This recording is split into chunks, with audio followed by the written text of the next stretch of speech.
Honestly, though, I think it would be the opposite.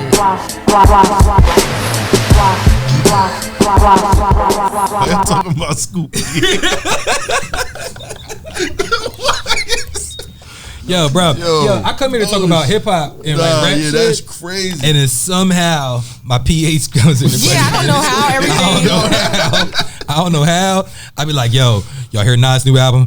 They be like, yo, Scoop. It'd be the lower back tattoo. Yeah, you know what I'm saying? No. We ain't bringing that up. I don't have a tattoo on my back, though. Just to be clear, I don't have any tattoos on my back. Show them. Nigga always You trying want to see his lower back so bad. I was there when he got it. What are you talking about? Yo, he always trying to convince me That to don't turn mean you around and wanna lift see my it shirt again. up.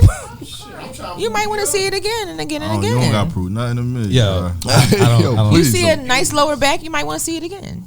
It's just dangerous. Okay. Nah. What you said before. It's, creep. Yeah, that was dangerous.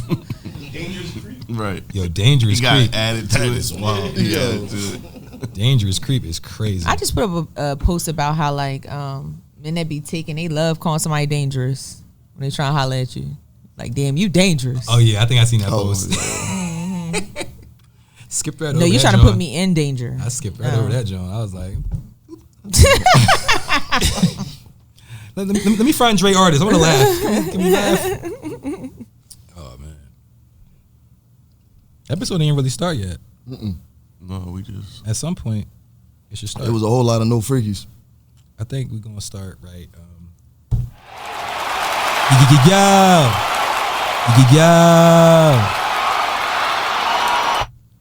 No, nothing. No, not this week. I was in the zone. Yeah, I was in the zone. Thought you had one, huh? I thought, cause I hear the shit. But welcome. What episode are we on, Dre Artist? 171. Episode. The way he looked at me after he said, Yeah. I was on it. You know what I'm saying? That nigga said 171. Man, episode 171 of the podcast. I am Scoop, here with the homies. Dre Artist and his bitch. Bayberry Park out right now. Cell Block, look them up. You know what I'm saying? Shout out to Cell Block. Yeah, gotta shout out the homie, Shout man. out to Cell Block, man. But you know him with his intros, man. What? I can't No, shout out the homie? He walking promo. All right. Jesus Christ. And Cell Block feeding the Fuck streets you, right Scoop. now. Yeah, there you go. You got a hot ass project out. My brother Truth ain't never told a lie. That's Cat already. So the Don Dada. Hey y'all, glory to God. What a blessing to be here. Hey. Not like here the podcast, but like in life. Like to be here. Like Hey. Okay. No, hey, I'm gonna keep it real now, straight up though, and I'll never do this. Rest in peace to my cousin Dante Brooks, aka Boo. Straight up, he passed away this week. R.I.P. to him. Word. Sorry to hear God that. bless. Tonight we do have a very special guest on the panel.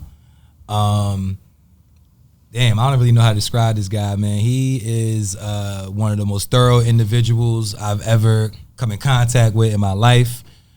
I never met anybody that doesn't like him. He's There's some haters. yeah. He's very active in the community. Very dope MC. Let me start there. Dope MC, dope lyricist. Got a lot of great music. We're gonna talk about that tonight. I know, like I say, he's active in the community. Sports aficionado. You know what I'm saying? He can't play Tekken worth a damn. But We're gonna get to that too. Podcaster. Coming soon. you know what I'm saying? My man JB, man, 4 is up to the door shutting this bitch, man. Clap it up for JB. You already know, man. 4 is up to the door shut, man. What's going on? Watch this. Oh, I like that little What's up, saying. though? It's cute. Welcome. Oh yeah, that been a thing. And you know what? It's funny. I wanted to start there because I was going to ask you this because, yeah, I've known you for quite some time. You feel me? Like, you know, I guess, I don't know, 10 maybe? Something like that. Something like that, right? It's probably like a solid 10 years. And it's always been 4 is up to the door shut. I have no idea what 4 is up means. I don't know where that originated. Why you throw the number 4 up in your picks? What is that? So the 4 is basically for our little crew. Our crew is, BCMD, which stands for Brownsville County's most dominant. And the 4 is just the 4 letters. So we always just be like 4-letter gang, 4-letter empire, all that stuff. And more tunes for you. I got a tattoo on my arm. I ain't gonna show it, but yeah. So that's what the 4s has always been for. So 4's up to the door shut. I mean, we repping this 4 to the door shut. That door could be that casket, that closed chapter, whatever you want to call it. You know what I mean? So that's really just what it is. Some simple shit that we thought of when we was like late teens. Wow. So 4 is the letters in BCMD. I've seen BCMD. That, yeah, it's BCMD. And I never knew what that stood for either. Burlington County's most dominant? Burlington County's most dominant. Yeah, lit. I never knew that either. It was how we thought about ourselves back then, because it wasn't even just about music. Sports and shit. That was just our crew. So it was sports, it was rapping, it was everything we did. Like we just dominated what we did. Even just something simple as when we in a party, we draw the attention. That was just who we were.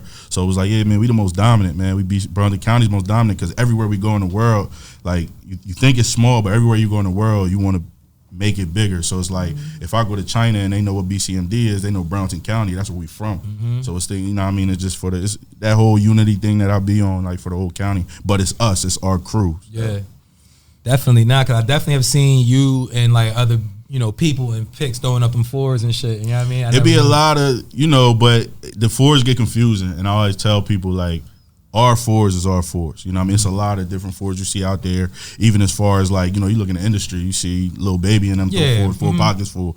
But we always establish that our 4s is for us. It's for BCMD. That's Burlington County's most dominant. That's that 4-letter empire. So dope, man. I mean, it's dope to stand for something. You feel me? Like y'all been holding that down. You said since y'all was teens. Yeah, like probably started like 05, 06. So like, tail end of high school and shit like that. Because you always say that shit with fucking confidence, my nigga. Like when I'm saying, I knew you for like 10 years, but that was like almost 10 years after y'all probably started that shit. You feel me? So like I thought that was just like you. Like I ain't really know, but then I see you in flicks with people and y'all all putting up y'all 4s and that's shit. The squad, man. Shout out to all the bros, man. Shout out to BCMD. Like I didn't see y'all with girls in pictures throwing up 4s and all type of shit. It get like that, man. And what makes the love, picture so though. different that there's girls in the picture? It's just a more appealing picture to me. I'm just saying, what was the cheer for? Like, what was we? Nah, why was we toasting to it being women? Well, in the all right, picture I'm gonna tell you why, 4? because he said it's the bros. Okay. So I'm like, but I'd be seeing chicks too. So that just showed that the bros, they be influencing. That is unisex. It's like a unisex group. I mean, the actual official members of BCMD are all men, but okay, it's love, and I do got a couple of sisters who rep it, whatever, but. It's just the love that we get from it. Like people just want to throw it up. People want to I'll be riding around the way and people like 4s, and so that kind of stuff. That's a lot of love, and we just keep running with it. Are you rolling up Fronto by itself, or are you about to put some weed in there too?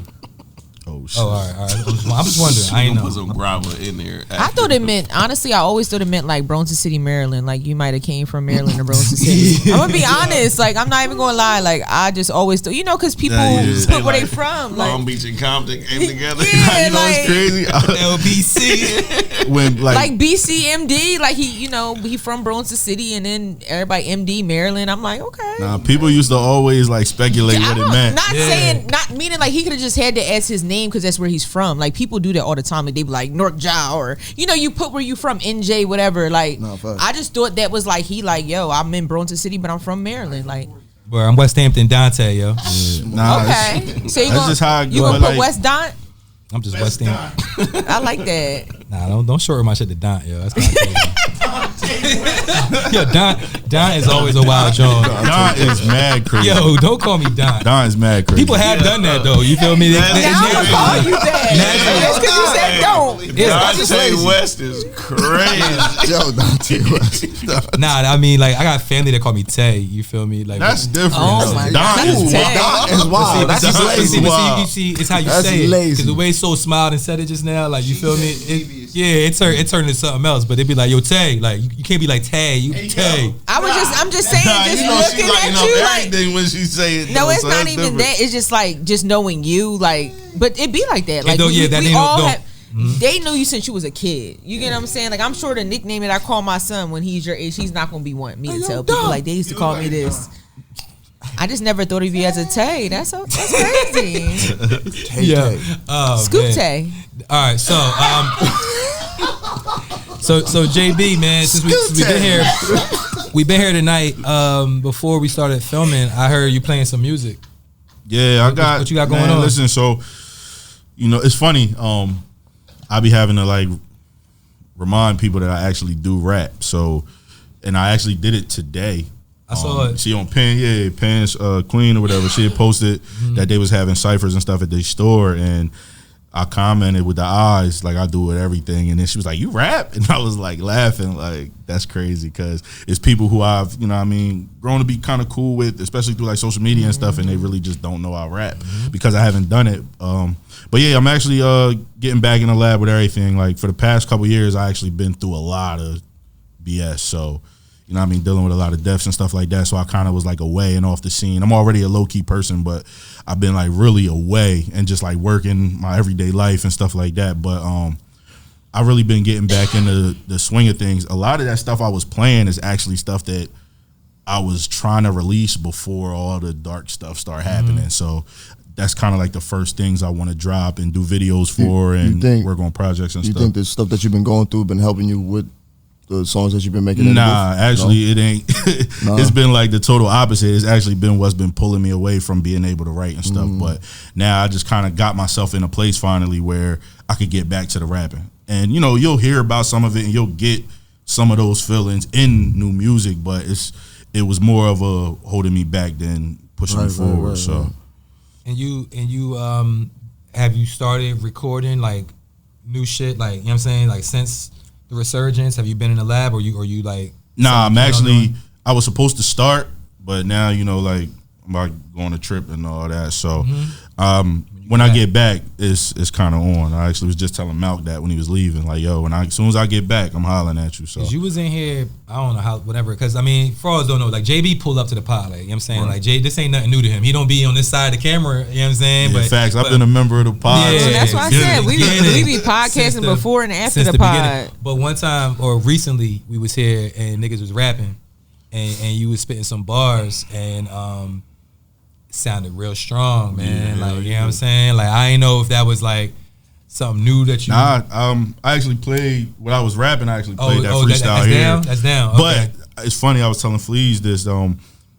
Rapping it to that beat, it made it sound like even better. Because it was a McFly beat. It was that McFly beat, that I've been trying to tell all y'all to get y'all verses for. I don't know if y'all. Will y'all get on it?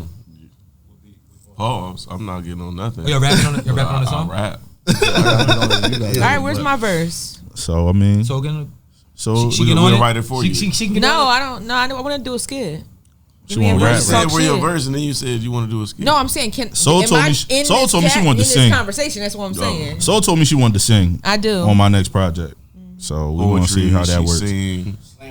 I do everything. But that was older. But I definitely have been writing and stuff like that. I just haven't been in the studio yet. But I'll be back soon. So we need that, man. We need that energy, man. Because like, you're a dope ass artist. Me and you, like, last thing that we did was the J. Cole Benny joint. Oh yeah, right. Yeah. And that was like some spur of the moment shit. Like, you know what I'm saying? We was like, yo, like let's just do something to this beat, and it was cool to be there. Like, like the product don't reflect the process. Yeah. You know what I'm saying? So when you in the trenches with niggas and like you working on some shit, that was a fun ass night. Yeah, we was really lit, having fun doing it, drinking. By the time I rap, I was drunk as hell.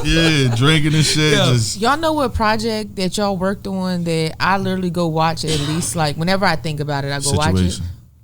When y'all did that cipher. The situation. When y'all did that cipher. Like, I go back and watch that joint every night. Like, it'll come up in my memory. Like, oh, you posted this, every year or whatever. Like, and I always share it. Like, I thought that was one of the most fire things that anybody did in this area at that time. Because niggas wasn't doing content. Like, y'all popped out and showed the fuck out. Like he was saying about the process and what came about from that.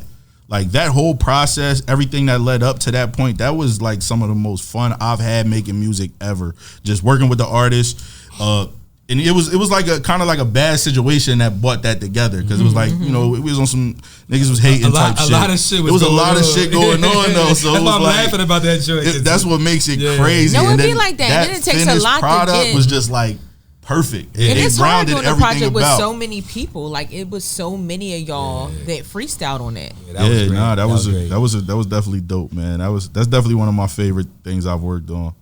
Yeah, man. So, well, I know me and you, we always be talking about, our hip hop opinions and shit like that. And I know you don't fuck with Wayne, but well, anyone who watches the podcast know that I always say Wayne's my GOAT, but this ain't about me. I want to talk to you.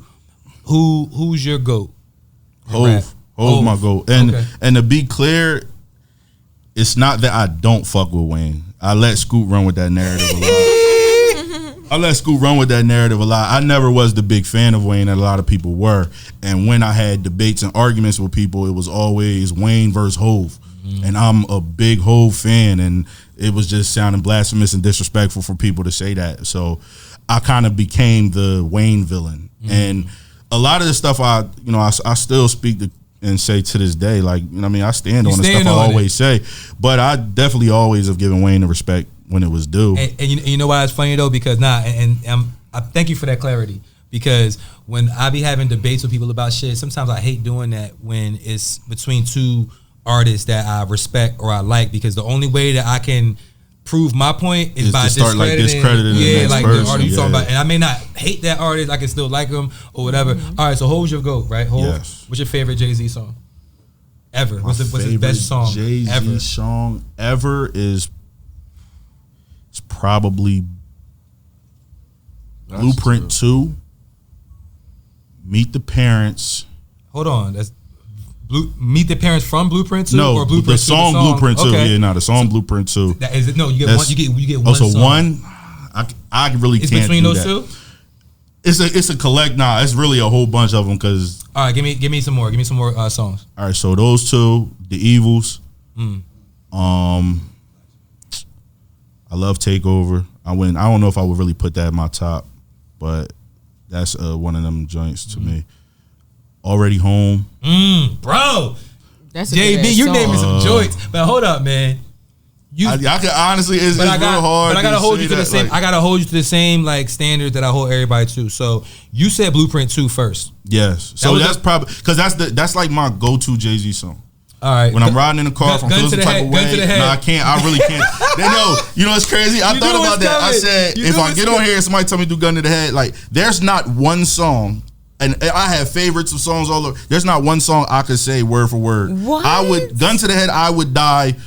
I would probably die on most of my own songs. I just have that. Like, it'd be like my that. mind's I'm all just over a the place. I can't do person, it. Yo, but Already Home is a slept on gem. And I say that because the first time I heard, it's like the mood I had the first time I heard that song wasn't like any mood before. Like when I first heard that song, I was like, yo, how can y'all tell me he not the GOAT? Like just everything about that song was crazy. The way the beat, the hook, how he was like really coming back at a lot of things that was being said about him and all that. Like, I love stuff like that. Like I like that problematic but not problematic. Like I'm gonna just answer these questions because I'm that kind of rapper too. So I love when artists do that, when they speak on things that have been talked about for a long time and you're not really the person that speak a lot, and then you finally just come out and let it all out. Speak there through the music. Yeah, like that's why people gave him a lot of knock on his God Did, but that was the reason I liked the God Did so much. Who knocked the God Did? Nah, but I seen a lot of people, like, and it might not be whole fans or whatever, but just like watching social media and stuff like that, a lot of people said like the God Did verse was overrated. And I, cool. But it was just the fact that now you got this guy really speaking on everything, and he did it for like 4 minutes. Wow, he went crazy. Yeah, just that. I love stuff like that. I like when any artist does that. 84 bars or something. It was like the number. They counted the bars. He didn't drop a track for mad long, so like he said, he had mad shit to talk about. He had mad shit to say, and it's like I'm gonna say whatever. I'm fucking Hove, and that's what. You said what? Don't play with me. Another Beehive hear that shit. So wow.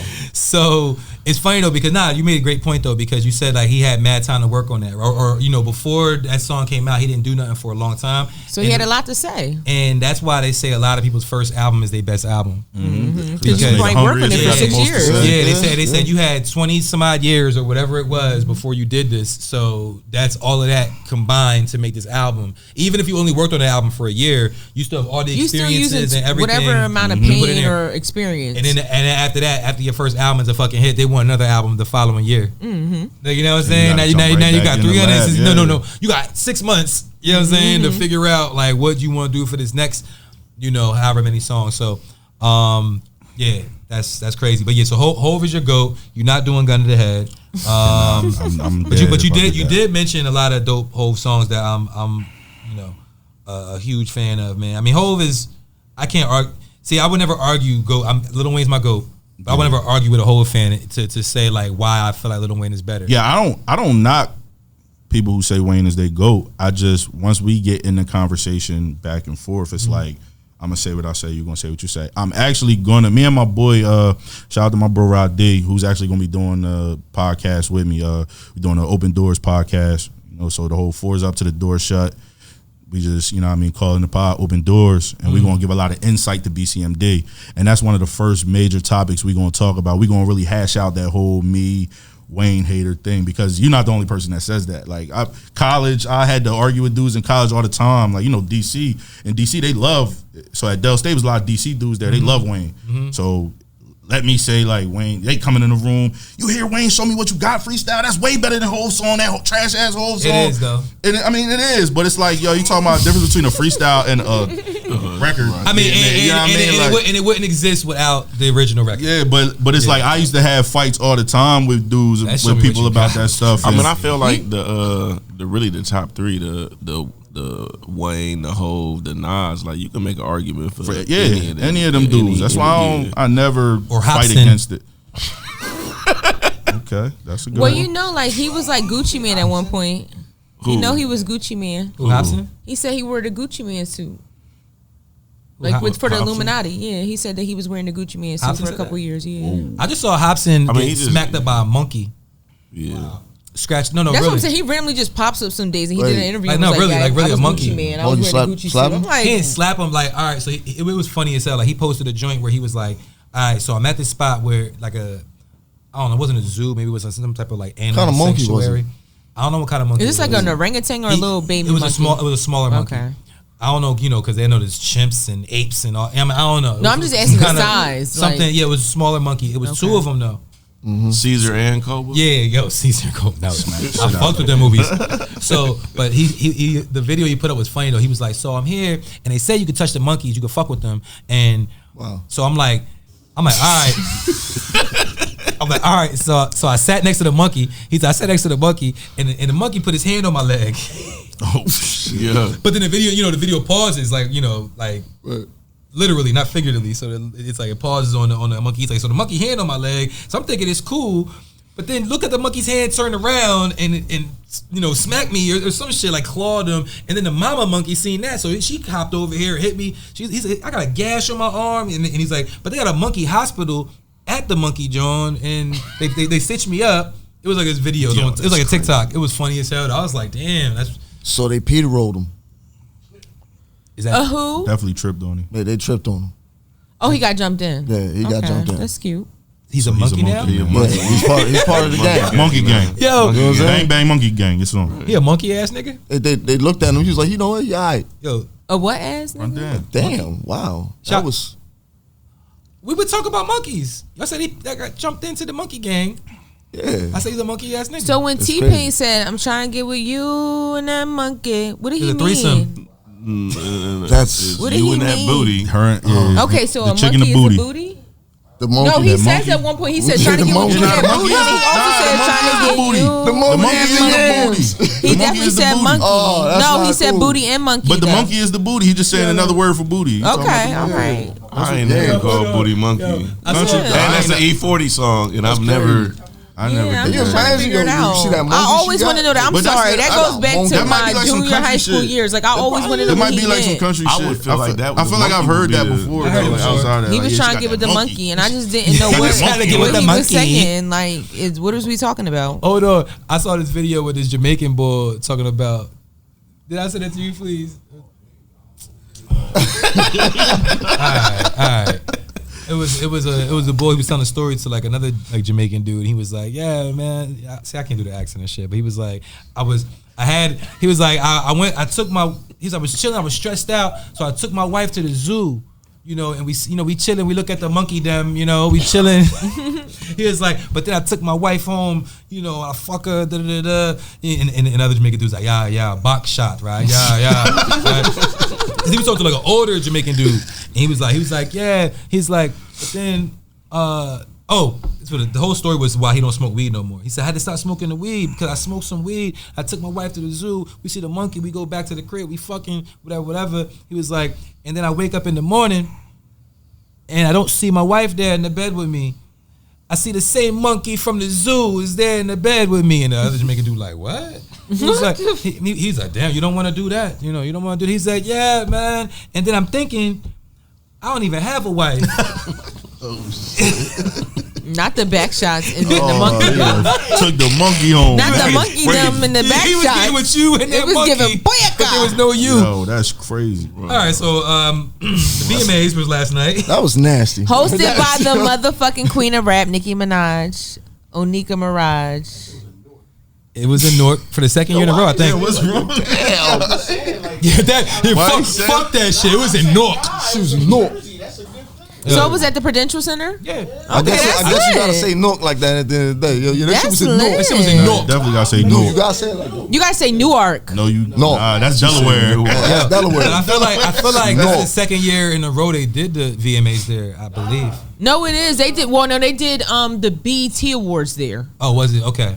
They did the BET Awards. Was Jersey there. getting the love. You feel me? But yeah, so the VMAs was last night. Yes, Nikki hosted it. Mm-hmm. Did anybody in here besides me watch it? I watched clips of it. I'm not gonna lie. I don't be wanting on to Shade see Room? all of it.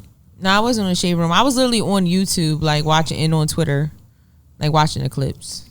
Yeah. I ain't watching. Yeah, I watched it. I watched the whole somebody shared NEL Chopper's performance and was like, "This is like a scene from Empire." And when I say I cried, Wait, hold on. NLE I performed. I didn't see that part. I thought I watched the whole Yes. shit. He do look like the youngest. yeah, He he really looks young. just like that nigga Hakeem. Like he was Harlem shaking. So it's Yo. all like I was like, yo, when I say man. that was the funniest thing I Yo, seen how did I from that miss award that? show. How do you remember that nigga performing? He did Crazy. his Hot in Here remix. He was up there, Harlem shaking. They was like, Offset got the girls scared because Offset be dancing and shit. So now they trying to say other rappers are trying to dance. Offset But do it was be just the fact dancing. that they said it would look like a scene from Empire because it really That's did. wild. Like it That's looked like crazy. a scene that they did in Empire. It was hilarious. But So shout out to him. and they did a Hip Hop 50 performance, I seen that. and it was a little underwhelming. Was it trash? It was bad. Did you see Taylor Swift dancing to a Millie? She was on one. Taylor Swift. Taylor Swift won every fucking award at the VMAs last night. That was dope. What? That was dope then. It was dope because she won all the awards. I mean, she won. Okay. They fucking love her though. Like when I say she nah, packs she's- out fucking like she's Yeah. she probably I just sells out watched more than I Beyonce. just Like read she's an the one article person. yesterday that said I think it's like it's a major news station that has hired somebody that all they're going to do is Taylor Swift. Like their singular job is just. That's why I said I feel like me and Taylor might still have sex. Why? I made that bitch famous. she hasn't dropped an album in a little while, and we just had Taylor Swift at MetLife and Beyonce. And Beyonce concert didn't even sell out, but Taylor Swift sold out 2 days. Like they don't play about her. Yo, I feel like Kanye is partially responsible for her celebrity. I feel like that whole Kanye moment. Like I feel like Put people behind. they wanted to get behind her for that shit. They was like, yo, Of we course. never gonna let no Especially black her people fan do base. that It's to her country. again. She has a country music fan Yeah, base. she do like country, she do all type of shit. I ain't know they're that. not gonna I play don't with know it. not one Taylor Swift song. Not I mean, one. I do. But you got to realize Probably too, do, Taylor man. a goon because she muscled them motherfuckers and got her publishing back. No, yeah. She's not. Bodied the Yeah. motherfucker No, that got I mean, her she is catalog. like 5'10". And she already remastered 2 of her albums. Like, she's smart as hell. Whoever is behind her, like, management wise, they're smart as shit. Like, she's super smart because she wasn't making no money, I think, off of 2 of the albums. She remastered them. Like, she went back in the studio and re-recorded that stuff. Which is what they told Ashanti to do. Yeah, like she mad smart. Like she's a great and they love her. They spend $5,000 a ticket sometimes to come see her. They don't give a fuck. She got bread right now. Yeah, she tall. Yo, Taylor She Swift, let me is. borrow $5. Yeah, I don't know, man. Like, she. I don't know, man. I don't want to hate on her. You know what though? She seems cool though. Like in every moment that I see her, like around like us, like she seems. We're just like, not her demographic. Yeah, but she seemed cool. She seemed cool, meaning like not like Like cool. she let niggas go. She do. She definitely you like can tell. niggas. You can She definitely like niggas. go. You can tell. You can tell. There's a couple rappers who hate that. Like no, a that's couple not what he rappers in means. So, is that what you meant? Yeah. Oh, I thought you meant from like a slave master Oh, perspective. no. Like she let niggas go. Yo, but all right, but you see how that could be funny though. Like she seemed cool. Oh, she seemed like she let niggas go. Oh, she the type to walk downstairs and be like, you know what, Maria, That you was can deep go. rooted. That was different. Yo. That was different. I mean, no, all right. That was a different way to look at Yo, it. I swear. promise you, if it wasn't Truth that said it, I probably wouldn't have thought that. No, But Truth- that's what I Truth- thought. I'm Truth like, she sometimes be, definitely yo. let a couple niggas hit. That is it. Oh yeah, for sure. That go without saying though. No, she definitely seems like a cool Joan. Yeah, she be getting spit roasted. Spit roasted. Oh wow. Oh. How you know? Spit roasted. Yo, a white girl introduced me to that terminology, so I don't know. When I hear white girls and niggas, I be like, oh, they be getting spit roasted. Spit roasted. She wasn't regular white though. She was UK. Yeah, she's from England. I don't mean that. Yeah, she was like, you never a spit roast. Oh, so she I was about to say, I feel like The they're a little rotisserie bit more joint. sexual over there, so they have, you know. That's So crazy. so Cardi and Meg perform. No one watched it.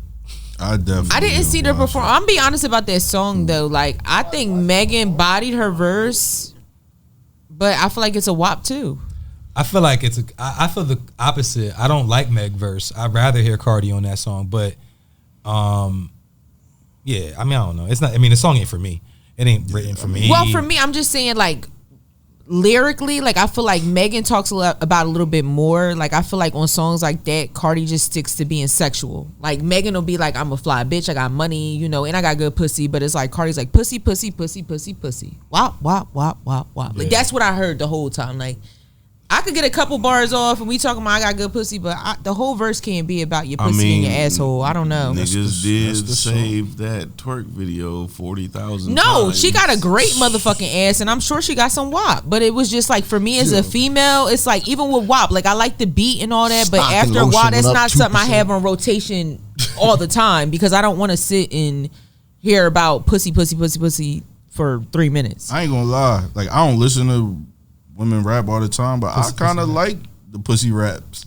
No, I like it. No, what I'm saying is like if I have a constant rotation, it's not going to be pussy raps. You get what I'm saying? Like there are certain songs, like even Sexy Red has one song on her album where she's like, I'm looking for the hoes, and she sampled a Master P. It ain't my fault. That shit is fire, and all she she got talking that about on there? is pussy and ass. That's cool. That's in my rotation, but I'm not gonna have 13 songs about just pussy, pussy, pussy, pussy, pussy, pussy, asshole, pussy, pussy, pussy on my playlist. Yeah, nah, that's. You get what I'm I don't saying? have none of it on my That clip is playlist. gonna be crazy. Yeah, I don't have none of that stuff on my playlist. That ain't really like that ain't really our demographic. But being that I don't listen to that music all the time, like yeah, I could. I'm gonna Like, throw ass to it. I but find it I ain't really getting feel like burned pussy regularly. rap and drill rap is the same thing. No, for it like, is. it's all But the same thing is, shit, I'll so- be in the club and I'll listen to I'm gonna go and shoot New Jersey up, but I'm not gonna Yeah, I play don't that be in my condoning whip. that Like you either. get what I'm saying? So I'm just you driving in the saying. whip, it's I just don't- you by I yourself listen in to the whip, music I listen to. and like Sexy Red, come on, you I'm not nah. But like if my that's what sister I in the mean. car and she like, yo, can we listen to such and such song? You gonna be in there, I'll be like, yo, you go lit. ahead. Like You lit with it? No, but that's it's You a gonna- time and place you for it. gonna- Like you gonna rap along with WAP, it? if I'm Nah, in the nah, club, nah. I'm gonna throw I don't ass rap. to WAP. You feel me? But I'm not listening to that in my whip. Like you get what I mean? Like it's a certain place Yeah, and a certain nah, time. That's yeah, why I say I feel like definitely. it's another WAP. It's something that when I go out to the club, like I'ma definitely dance to it, but I'm not about to have that in rotation in the So car. that Yeah. song came out on the same day as the Lotto and Sexy Red remix of Lil Nudie song. It's that eggplant joint. Yeah, peaches and eggplants. That song's funny too. And yeah, it's crazy. But it was crazy because I was like sitting there, you know, I work from home, so you know I'm working, And computer both of the in songs front of me, back to back. Well, I turned them on because you know I wasn't, you know, whatever. But it was just funny. I'm just trying to paint the scene. Like I'm sitting there by myself, and I'm like, all right, let me see these 2 new songs that are out today. And I was like, damn. I was like, pussy rap is going crazy. No, right it is. Now. Hold on, did y'all hear Sexy Red's first bar on that joint was "Nut in My Coochie"? Yeah. That's how it started. It was like, it's like, bow, bow, bow, bow. You watched the video, right? You watched the video, right? Mulatto was riding an eggplant while sucking an eggplant. Yeah, like, she was licking eggplants, riding eggplants. This was, yeah. They found their lane. Yeah, it was on Pornhub. Ain't nothing wrong with the lane. I mean, it's just like, we all want to fuck at some point as a woman. Like, you want to fuck, you want to suck. Women be want to fuck? But listen though. Hold up, women be want to fuck? That's the type of shit you put on before your dick appointment. Like, you like. Why did you say it like that? No, I mean, she's a woman it's here, dick and I want to confirm music. that women do want to fuck. But why did you say it like you didn't know about that? That's what it is. You said it like how you didn't much know about money do the people in that demographic actually have? What? How much money do the people in that demographic actually have? What demographic? The people. The amount of money that Sexy Red carries around. Yeah, that might sound look real old. that might sound real old. That's what I'm saying. 10 or 12,000. Like, that's the whole goofy part of it. Yeah. It's like, to me, it's the whole shit. It's like, yeah, it's good for that one person, but it's detrimental to the whole culture, because at the end of the day, it's like, look at a female. Like, to me, the sex appeal has more value than actual pussy. No, it do. Because if you look at somebody like Rihanna, that's a billionaire. Yeah. That's why I feel like it's mind control music. Or even Nikki. It's the she gets you to a certain point, but she never go all the way over that line to where now you're not leaving nothing to imagination. She's not gonna like Sexy Random. They'll be like, swallow the dick. My nut is white. Your nut is green. Like, it's just like a lot of shit that's just wow. She'll definitely name the color. The colors. Yo, Drake. It's shock value. It's shock value. It's like some 2 Live Crew. It's like modern 2 Live Crew. They like female 2 Live Crew. But I'm saying mad sexual shit that just have super shock value. But the thing is, it is a lane, because like even the women that are underground, they're on all these different platforms, you know, rapping with the mic in the middle of the street, and all they talking about is fuck niggas, fuck her baby dad, fuck this person's baby dad, fuck his dad. It's just like, you know what? I'm glad you said that. I'm glad you said that, because I've said in other conversations, I don't think I said it here, that I be feeling bad for women that rap. And I'm careful not to say female rappers. Female is not really a good way to describe a woman, but women that rap, I feel like they're limited in what they can talk about, and people fuck with it. Like, you know what I'm saying? Like, word up. It's like, all right, you got sexual shit, right? Then you got conscious shit. Yeah, but conscious shit is not even an option in my opinion. I feel like conscious shit is not going to work. But I feel like female. But I feel like that's the same. I feel like that's the same case for dudes. Like, it's only certain shit you could rap about to where you get pushed to the. You know what I mean? Yeah, but there's still lanes though. Like, I feel like there's lanes for niggas. There's more lanes, you saying? To get money. Yeah, no, that's true. Yeah, that's definitely true. And not be on, you know, like niggas don't gotta necessarily be on Billboard to get money rapping. But with women, like for women, I feel like it's a little bit tougher, because I feel like, all right, there's either sexual shit, then there's like man bashing. You know what I'm saying? So it's either you fucking niggas or fuck niggas. No, but the only reason why I say conscious is because recently at New York Fashion Week, I actually got to meet Mona Leo. I don't know who that is. And it sucks that that's it. But I really think that she's going to be somebody that everybody's going to start seeing. She's a 22-year-old rapper. She just had a baby. But she makes a lot of conscious rap. Like, she talks about it, but she has shock value, because she'll do a whole video. Like, when a Jeffrey Dahmer came out, she did a whole video where she was killing niggas. But while she's talking about it, she's talking about the hood she came from. You feel me? She's working at the mortuary. You feel me? So it's like she has a lot of conscious rap, and I feel like because of her style and flow and how she does her visuals, she is going to be somebody that's going to be on the forefront. Did you watch Rap Shit? The whole shit? I didn't watch the second season, but I definitely watched the first season of Rap Shit, and I know some people that actually worked on that soundtrack. Shout out to all my people. Y'all know what Rap Shit is? Rap shit. It's a show. It's by a Issa series. Rae. It's by Issa Rae. Oh, is it by Issa Rae? Yeah, Issa Rae produced that show. So it's a show, but it's about girls rapping. It come off like they like on some city girl shit.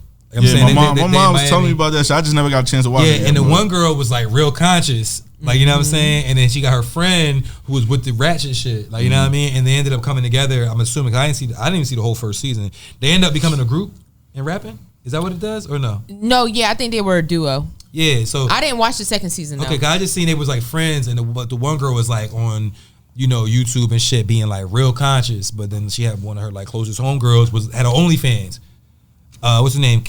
What's her real rap name? Cause she rap Chameleons. Yeah, I think it's Camille or Chameleons. It's one of them. Something like that. She's like she really rap for real. Mm-hmm. But on the show, like she like a ratchet. One of the biggest writers on that show was Pineapple City. Shout out to her. She's a very conscious rapper, and like I said, it's lanes for people. It's just because they're not in the limelight. Like she wrote a lot of music for that show, and she's a very conscious rapper. But a lot of people don't know her because she's not in the limelight. But she's getting money. The money. That's my concern.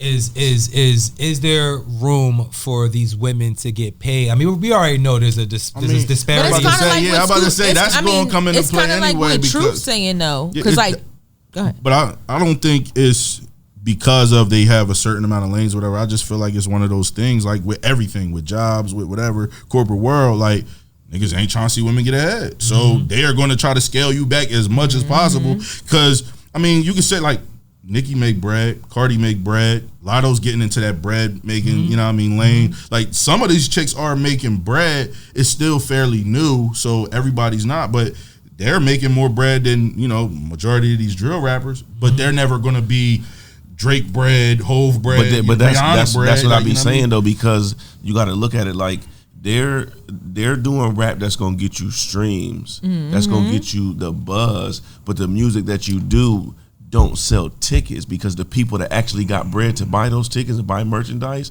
don't fuck with the music you making. That's what I'm about to say. Just because they're in the limelight don't mean they're making money. And there's people that's not in the limelight making checks because they're writing for those people or doing different projects. So I think with female rap, it's just being in the forefront. You do have to sacrifice certain things and do certain things. But there are definitely women who really have a lot of talent that are making money. They're just not in the forefront. No doubt. I just, again, and being that you are a woman, you know what I'm saying? Like, I know some of that stuff probably comes across your radar before it may come across mine. That's why I said I don't hate on it, but I'm not gonna go somewhere and somebody say, what's your favorite rap song right now? I'm not gonna yell out a Sexy Red song, or you get what I'm saying? But it doesn't mean I'm not gonna play it in a whip. I might be lit at the club dancing to it, but it doesn't mean it's gonna be in my rotation. Like she a prime example of like nothing in my coochie. Like, cause nothing your what? That Pound Town song is terrible to me.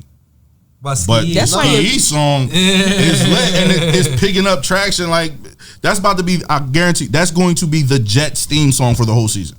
No, it is because it was on Hard Knocks. Because she be at the joint, like she on the sideline with the diamond. But you know what makes that song good? If you can market good? yourself the right way, you could get that. Her album is perfect for the gym. It's the vibrational level of the production that really gets people with her. Like even with Ski Yee, it's the production. Like it makes people want to dance. Even Pound Town. I got in the gym and put her album on and I went hard. Like it's the vibrations of the music. Like she makes very high vibrational music. It's just the words are just I'm not talking about the words. I'm talking about the production of the music though. I'm talking about the production of the music. Very low vibrational. Don't give her that. The word. That's why I said it's not her lyric. I'm not talking about her. Even if you take her off of it, music right now is low vibrational. But if somebody took her off of it and put somebody else on it, it would be different. Like if J. Cole or Jay-Z or anybody got on them beats, just anything. I'm just saying anybody's mindset that got on those beats. I'm talking about the beat though. I'm not talking about that. Cole on Ski. I can hear Cole on Ski. All right. What about, because the in my opinion, because the VMAs, it was kind of still there. It was alright. I mean, I'm not one of these people that be like, yo, all award shows are whack. Sometimes award shows be having some good performances. You know what I'm saying? So, this last night it was probably like a 6.5 out of 10. It wasn't great, like, you know what I'm saying, but it was some moments, and I feel like the best performance of the night was Doja Cat. Why did I know you was gonna say that? Why would you say that? Because she sounded great. Cause she had that demonic shit. She was really talking about demons. She had 50 demons on stage dancing. That's why I didn't watch. I guess if that what that was supposed to represent, I don't know. They were covered in blood. It be giving ritual. I don't like stuff like that. Yeah, and she's really going with this whole imagery for like her. She's the new artist to scare me, like Lady Gaga. No, I'm gonna be honest though. I literally was making a reel, and her song is like the top trending sound. And I clicked on it just because sometimes I follow the trending sounds because it works with the algorithm and all that shit when you're a content creator. And I listen to the words, and she's literally saying like, I fuck with the devil. Like, it's literally giving, like, I fuck with the devil, y'all fuck with the devil, we fuck with the devil. Like, that's all I heard the whole time she was fucking rapping. Doja Cat does look like she headbutts the wall when she get angry. Facts. And then on top of that, the simple fact that she switched her whole image, like, she literally took away everything that made her, like, something happened to her. Like, for a woman to switch and does she really say I fuck with the devil? Because I don't hear that. The song is called Paint the Town Red. Yeah. And she literally says, like, I'd rather be famous instead. Tell God to call me back. I left for more red. Like, she's literally saying, she was like, the devil, looking like the devil. She's saying it in the fucking song. Like, you listen to that song or look up the lyrics, like, she's literally saying the shit. Like, and even if she's playing around, like, I don't want that shit playing around my energy. Like, I don't play with the devil. How do y'all feel about Tyler, the Creator? I have nothing against Tyler, but there's certain songs I won't listen to. Like, he has songs about raping women. I'm not listening to that. All right, I'm gonna be clear. She says she's the devil. Like, that's the chorus. How do y'all feel about Tyler, the Creator, though? I have no problem with. I'll listen to Doja Cat songs. I have Doja Cat songs on my phone. Certain songs, but it's certain things. It's certain melodies that people are singing and certain words. Those shits are spells, and I'm not listening to that shit. That Attention record, that shit go. I like the mood, Joe. Mood? Oh, mood. She has a lot of great. You talking about moo? I'm a cow, bitch. I'm a cow. Go moo. She was clapping her ass crazy in that. No, she thick. And Attention. Well, she was. I don't know about now. No, that's what I'm saying. Like, she has amazing music, but it's certain stuff. And it comes to any artist. I don't care who you are. If you put out a certain energy with a song, I'm not listening to it. That's just who I am. You know what it reminded me of? Like when I was listening to like the cadences and the performance of the joint. It reminded me of Kendrick. That was what I was getting from it. And again, I didn't hear. I saw what was happening on the stage, and I knew that it was supposed to appear a certain way, but I didn't know that I didn't hear anything that said I am the devil or whatever. I'm just saying, like this like the third or fourth award show in a row that they have had a segment of this same. Of her? No. Artists in general doing this kind of thing, and it's super played out, and it just makes me. That's why I feel say I like don't watch the awards, because they always have something in there where it's just like, this makes me uncomfortable. And it's a difference between over speculating and then seeing something for what it really is. Yeah. And I feel like when you even her new video, like her last couple of like Instagram pictures, when I looked, I'm like, oh nah, I'm good off all of this. Like I don't even because I don't even say one boy name. Yeah, like remember the one day he said it and his nose started bleeding? Remember he kept saying it? You remember that? And then his eye or something, his face started bleeding. I said, my nose did start bleeding. Don't say that shit, so. It did. You kept saying it, trying to be smart. It did, but it wasn't like my nose. Nah, it wasn't like this, but your nose definitely blew. Yo, when she said that shit just now, I was like, hold on, is that what the fuck happened? You kept saying this shit, and all of a sudden I looked at you, and you just had blood coming from your nose. I'm like, what the fuck? No, because he kept saying, like, I don't want to say it. No, but he did, because you were saying I don't want to say it. He was like, what? What? That's when he broke it down. Like, nah. And then you was like, you said it in your head. Then you said it out loud a couple times. I was like, oh. You said it a couple times. Yeah. You better stop playing with it. Power in the tongue. Power in the tongue. Y'all better stop playing with it. What's his name? Robert Johnson is a famous musician. You know what I'm saying? There's mad musicians throughout history. Black Sabbath. These niggas talk about Marilyn Manson. I don't know about Marilyn Manson, but I know, like, specifically Robert Johnson talks about selling his soul to the devil, and his stories are like him could not play the guitar at all, and then 6 months later the nigga is a guitar genius, and his lyrics talking about it. What's his name? Robert Johnson. I'm about to say American Horror Story did a season on it. On that shit. Black Sabbath, one of the niggas from Black Sabbath went and got this crazy ass devil worshiping book or something, and the niggas brought it home, and he said he was uncomfortable with the book in his house, but they said they would get in sessions and niggas would just start playing, freestyle playing, and half of their albums was recorded off of freestyle playing, and niggas said, I don't know what y'all doing, but we about to all write a song right now, right here, and record it. And it was like, we don't understand how that's even happening to where you really hitting the groove, the bass and the guitar and the sync, like everything was just in sync, but they was like, yo, what's that book? Motherfucker. Bro, Jay-Z and Eminem talking about Rain Man. They both said they Rain Man.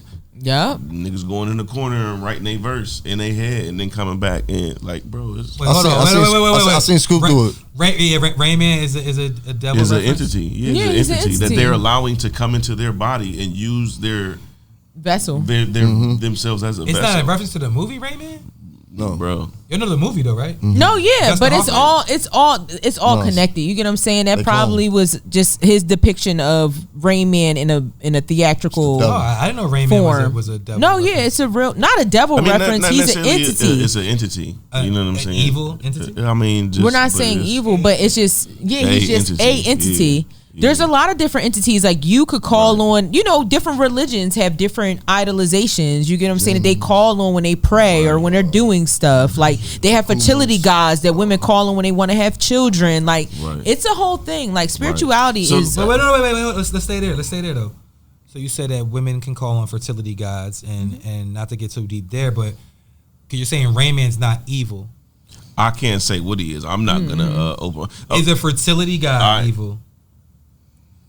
It's not that any of these gods are evil. But so it's calling on an entity. Now again, I don't know. What I'm saying is ignorant, leaving your vessel open and not understanding what you're allowing to come in and go out of your vessel is very dangerous. It says, and everything may not have the intent that you're looking for. What if it does? Sometimes you can be specific. You can be specific in. I'm not saying me because I'm not into that shit. But I'm just trying to understand. Like you can be very specific, but if you are not, then that's where you run the risk. They say the majority of people that have been possessed is because they have left their self open and don't realize. You never seen Wishmaster? You ever see that movie? Where they would let this entity and they would say certain things, but like you say, you gotta watch what you say, because like it'll be a guy in jail and he will meet the Wishmaster and he would be like, yo, I wish I could just walk through these bars, and he would walk through the bars, but he would die because he would split his body open walking through the bars. Like it's like or that new movie where they touch the hand. No, yeah, talk to something. Yo, that movie was good as shit. I ain't gonna lie. Yeah. Yo, I seen the preview for that. That was a good ass movie. No, it was. They were touching. It was called "Talk to You" or "Talk to Me" or something like that. It had talk in it, and I watched it on my Fire Stick and shit. I didn't go to the movie theaters to see it, but it's just like shit like that.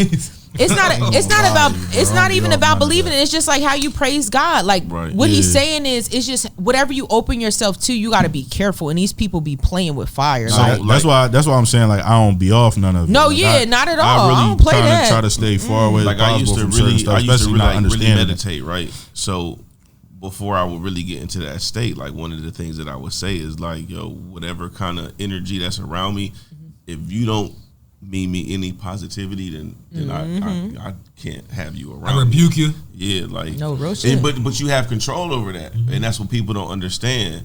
And that's why I was saying about the frequency vibrations and then where our music is at right now. Our music is so low vibrational with the bass and the frequencies at which we make our music. The 808s. The 808s. We are very susceptible to.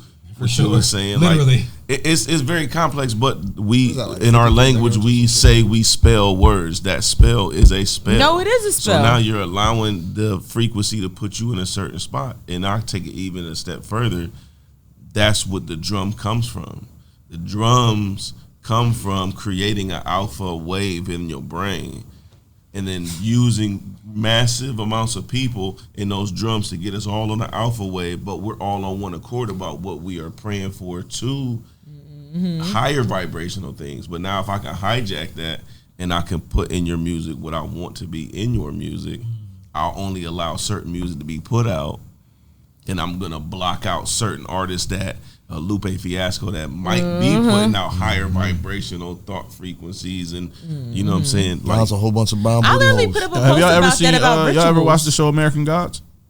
No, I watched a little bit, but I never finished it. Fire, It definitely gives fire, like that. It really talks about in a certain way about like the different religions, the different gods, and then like the battle against like technology and stuff like that, which is like one of the gods. And then it had like, you know, it had the African gods, it had, you know, the European gods and all of that. It was crazy just the way it was put together. That was the thing that Orlando, what's his name? Orlando Jones? Is that his name? Or actor? Is it Jones? The Sprite Bull? Yeah, he played. I think he played the Spider God from. He was Sprite. He was the Sprite guy. Boy, right? And he played in the replacement. Orlando. So he did like 2 little like monologues or something on the show, and then like after that season, they got rid of him because like I guess it was like, you know, being an African god, it was too powerful for, you know, what they want to see. Yeah, just like they canceled Love Craft Country, and that spoke about a lot of the... Yo, as soon as I seen the way that last season ended, I said, this show is never coming back. Because everything we go through now, even though it seems surface level, it all goes back to slavery and all that other shit. They doing the same rituals, and I just put up a post about rituals earlier. Like, you don't think that you're in a ritual, but wherever you're at, where there's a lot of people, and you guys are all, like he said, praising one frequency or praising one thing, whether it be a sporting event, a concert, anything, that shit is a ritual. Whether you're at church, whether Burning Man. Yeah, that shit was crazy. See how it was shaped? Like the Travis Scott shit with the pyramids. And I'm gonna even take it a step further because my father is a minister of music at a church. Like, me and him really be having crazy conversations about music. Actually, where we at with music, I think is 144 hertz, right?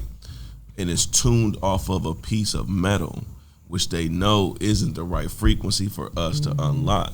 There's actually a different frequency if you tune with a piece of crystal that actually would give us power to unlock, but they keep us trapped within that, and they understand this. And it's like he'll go into it to how like the cathedrals and the churches are all tuned, and the organs and the pipes and everything, and it all comes down to like people convening and communing, and then the frequencies that you could put us all on, and wherever we're at, you can manifest that. You know what I'm saying? And Janae Aiko just made an album, like how you're saying, like instead of using that one frequency, she did it a whole nother way with crystals, and she did a lullaby album. Right. And she was saying that she want to change the frequency in which her music is. Yeah, because I can see Janae doing that. Like she definitely has a hold on Janae and Black. 6 Lack, he did the same thing. Like he redid his album to a different frequency. Yeah, they have a, and it's funny because you say that, and it's like it makes sense that they have the fan base that they have. Like, you know what I'm saying? Because it's like they do have like a. Bro, I'm telling you, listen to Erykah Badu album and see how you feel. Regardless if the music is the best music you ever heard, but think about how you feel when you get done listening to that. Horny? Or what? No, that's not what we're looking for? That's just a good pussy part of her music. Like, you know? I mean, that's marketing. Hold up. Speaking of good pussy, y'all seen she definitely got the best pussy. Y'all seen Ashanti had Nelly and her on her purse? Yes, I loved it because that's some shit I would do. Some Joe ass shit I would do. Yeah. Mommy and mommy and my man. Yo, she had a picture of her and Nelly on her purse. She said that was 20 years ago. 20 years ago at the VMAs, he asked for her number. So that's funny. And he took that picture. And that's funny because 20 years ago was what, 2003, right? Yes. So it leads me to believe, I could be wrong, but it leads me to believe that if it's 2003 and Ashanti is at the VMAs, I could imagine somebody else that may have been at the VMAs at the same time, and based off of the stories that I've heard, I would think maybe they might have been there together. Irv Gotti. I mean, but honestly, 03? She never confirmed any of that shit. Like, to me, it gave like he was in love and she smashed to just make sure she had her album done.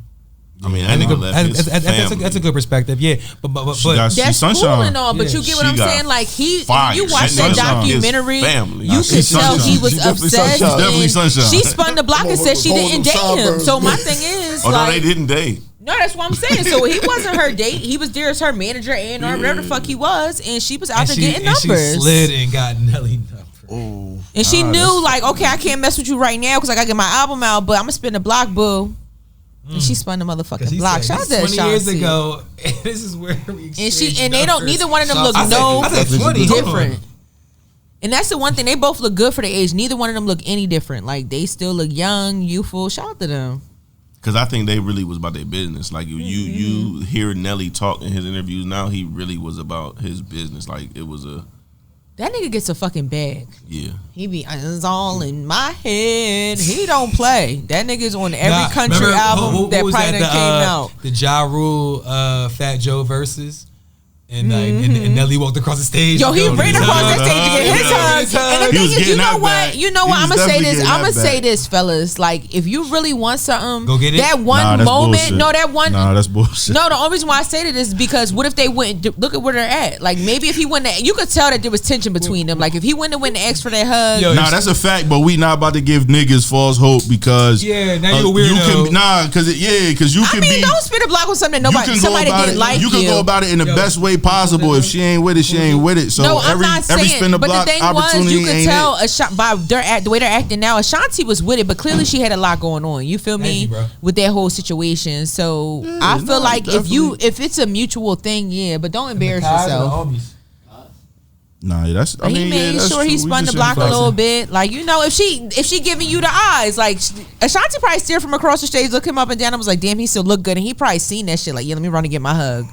But don't be a give me a hug ass nigga if you know that she ain't never fucking like you. That's different. Yo, asking for hugs is a wild. That's asking for hugs crazy word. But if it's your joint, though, like if it's someone, if it's your joint, you shouldn't have to ask for a hug. No, that's his old joint. That's his old joint. It's no time. But you should be asking for a hug. Your old joint, who you had tension with, and you want to get her back.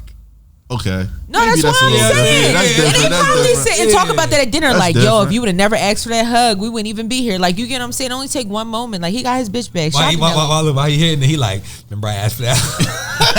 And then he's still getting money. It's not like he fell off. Like, they ended up in the same room, and that's a whole nother thing. It's like we still in the same room somehow. So clearly, we both doing pretty good. Why does money have anything to do with money? I just said they're still in the same rooms, meaning like it's not like he's a has been sitting at home not doing nothing with himself, and she was at that concert and he came to watch the concert. You get what I'm saying? Like they were both in the same room, still on they shit, and she probably was like, okay, look at him, like he doing his thing. But as women, we ain't gonna say shit if we got tension. Like we just gonna look at you like. Only dudes moving units, Pimp Juice, and us.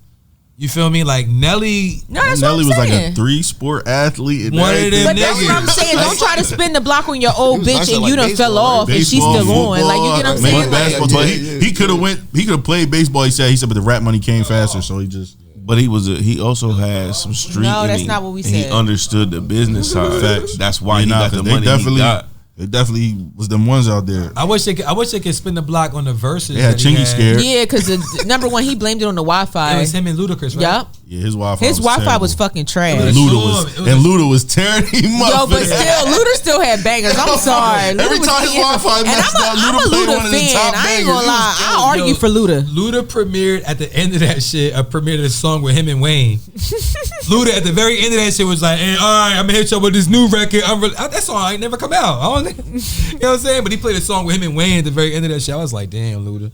Yeah. And he kept picking his fro. You know what I'm saying? Yeah, I say he had the fro and everything. He had the braids back. He was trying to get that. You know what I mean? He was like, yeah. But hey, you know what's so crazy though? Because given both of their images, I really fuck with Nelly more than I fuck with Ludacris. Images wise. Yeah. Nelly seemed cooler than Luda. No, yeah, definitely. In person, but I always like Luda. I don't know if I can say that fully though. Nelly definitely seemed like more like swaggy and cool and stuff than Luda, but I don't know if I could just say like just all around cool. I mean, you know, Luda seemed like he might be cooler to hang with. I feel like Luda was always the goofy, funny nigga. You get what I'm saying? Like, you get what I mean? Like, no, it do. No, but that's what I mean. Like, I feel like as a hanging out cool, you probably would vibe more with Nelly just because he probably would be chill. But when it comes to artistry, like Luda's on a whole nother fucking level. Yeah, but I feel like Luda's corny meter is turned up a little bit more than Nelly's. Yeah. No, that's what I'm saying. That's what I'm saying. Like in person, you might get a little annoyed with Luda. I really had a problem with corny as long as corny was you. It's cool, but it's the meter. He would be more of an annoyance than I know what you're saying. No, definitely. That's what it is. Luda seemed like a little nigga with a big voice that just gotta be loud to make you think he bigger than what he really is. Nelly just comfortable with who he is. Because he That's probably been him. He probably been him his whole life. So see, that's a problem with comparing people. Like, you know what I'm saying? Yeah. Like, it's almost like me saying that Luda's, like, I think Luda cool, you know what I'm saying? Like, he seemed like a cool dude that I can get along with, but I think I would get along with Nelly more. I feel like Luda would annoy me a little bit after a while, but he's a great artist. Because he be having, like, big feet and hands and head. No, not even that. Like, if you listen back to when he was a radio host, like, you get what I'm saying? Chris like, Lover? Yeah, Chris Lover. Like, he was just one of them people where it was like, you love or hate them. You get what I'm saying? Like, and Nelly definitely get more bitches. For sure. Of course. Sure. I mean, Luda doesn't scream sex appeal. Like, even, no matter how many songs he made about fucking, like, I never looked at Luda and was like, I will fuck him. Like, that's just real shit. Like, and I love fucking Luda. Top 10 rappers ever to live, like, for me. So what you're saying is you looked at Nelly that way, though. I mean, when Hot Hair came out, I looked at Nelly and was like, I would be in this video sweating with him. Like Nelly. I'm ready to sweat. Next time for me to be Hot Hair. I believe. That's what I'm saying. Like, when I heard Fantasy, like, I just wanted to get up and dance. Like, you get what I'm saying? And rap it with Luda. Like, but Nelly Hot in here, like, I wanted to be the girl in the club that he was staring at with rain falling on me. Like, it's just a different vibe. Who's the better rapper, Nelly or Luda? Luda. What? Lyrically? Have you ever? I still listen to Nelly's first album. I just want to be clear. Better rapper? Luda. Wait. Luda. Yeah, what the fuck? Sit down. Why is he about to argue? I'm about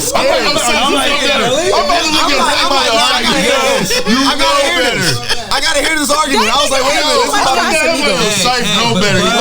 But to be clear, he's not about to do that. But to be clear, Nelly's one of the biggest names. Rapper. He ain't terrible. And he not terrible. Yeah. Yo, his run was crazy. And he battled KRS-One. When that shit came out, even though it was a nursery rhyme, them niggas flipped it. Like, they really flipped that. And I don't give a fuck who you is. Everybody in America was, as soon as you heard that hot shit, you know exactly what it was. We was running around doing the dance. Bros and manicure toes. We was doing the dance. Let's keep it funky though. Them bars are not trash. The crazy thing is that but you know what's funny about that song? Ludacris is such an exceptional rapper and lyricist. It's like, but see, I think Nelly sometimes he gets put in a box that he don't really belong in. I feel like he's a better rapper than some people give him credit for. And then he really shot himself in the foot when he tried to battle KRS-One. Let's be honest. And that song, he shot himself in the foot for that. But he did what he felt like he had to do. Ain't nobody saying your name. What people don't understand is, like, you from a different part Nelly's of the country. a good artist. Hold up. They don't have. They're not going to respect you the way you think they're going to respect you because you're KRS-One. We gotta talk about that battle specifically. Yeah. Because KRS-One, it was weird at the end of the day. It was a weird battle, and I was disappointed on both ends because it was both trash. But this is what I'm saying. It was trash on both ends. It wasn't I'm gonna weird be honest. It was the weird. battle. It just happened. But what really it was is weird, KRS-One being KRS-One. A lot of these new rappers is trash. They got to get them up out of here. Nelly at the top of the list at that time. KRS-One, you got to get up out of here. And Nelly's like, man, I'm not about to let this old ass 80s rapper from New York talk about me like this, so I'm going to diss him back. So hold on. And then KRS-One did his the real hip hop is over here shit, and it just was what it was. It was Melly Mel versus Eminem. I was mad. But KRS-One is not Melly Mel and Nelly is not Eminem. No. But it was the same exact reason. It was the same shit. Like older rappers saying newer rapper is not that nigga. That's why I always say in hip hop conversations, not just what you're a fan of in rap, but in hip hop conversations, if you don't respect all eras, if you don't respect all genre, like all parts and regions, you can't speak up in all of those conversations. Sometimes you gotta know when to bow out. Are you putting weed in that, or is just grabber? It's just grabber because he only put grabber in his joint. Shout out to my boy Chad. Can I real look quick? at it like, damn. Real quick, bro, you really did that? No, real quick. Can I shout out my boy though? Yeah, that's my boy Chad. Oh, you know Chad? We've known each other since freshman year of high school. When I say at Chad, prom, come here. Can you come here real quick? Yeah, bring him over. Shout out to Chad. Nah, I fuck with his sneakers. We come from the mud together, like. Peace, y'all. Peace, y'all. Appreciate y'all shouting me out. Yeah, you already know. Yeah, shout out to Chad. Like, what's good, bro? But yeah, I always say that, like, I have conversations like with my pops and my uncles and them, and like they're stuck in their ways. Okay. And I'm like, yo, you can't just be stuck in your ways. It's newer artists that are fire, and then like young boys, they stuck in their ways. And it's like, yo, you gotta go back and listen to some of these older cats, and you'll find fire. Like, if you can't do all of that, then you're not really a hip hop head. Right. You can't really have these conversations. Like, when did you get introduced to hip hop, like rap music? I've been around. What's your earliest memories of rap? My earliest memories is probably it's either, I can't really think of what time period, but it's either like Biggie or Method Man, actually. Everybody in my family, like my whole family, so 93, 94 probably. Yeah, so around that time, like my mom loves like rap. My mom loved Method Man before he was this, sexual icon that he is. Like my mom was just big on, like, she liked Wu-Tang, she liked Biggie, but she was like a big Method Man fan. My dad is like a hip hop dude. Like my uncles are DJs. One of my uncles used to like break dance, like one of the best break dancers in this area back in the day. They used to go to Philly, New York, and battle dudes and everything. One of my other uncles, he was like a DJ, did graffiti and all that. Rest in peace. Actually, my uncle who I got on my chain. Rest in peace, my uncle Ephraim. He was like a big hip hop head, and he did the graffiti. He DJ'd. He made beats. He did all of that.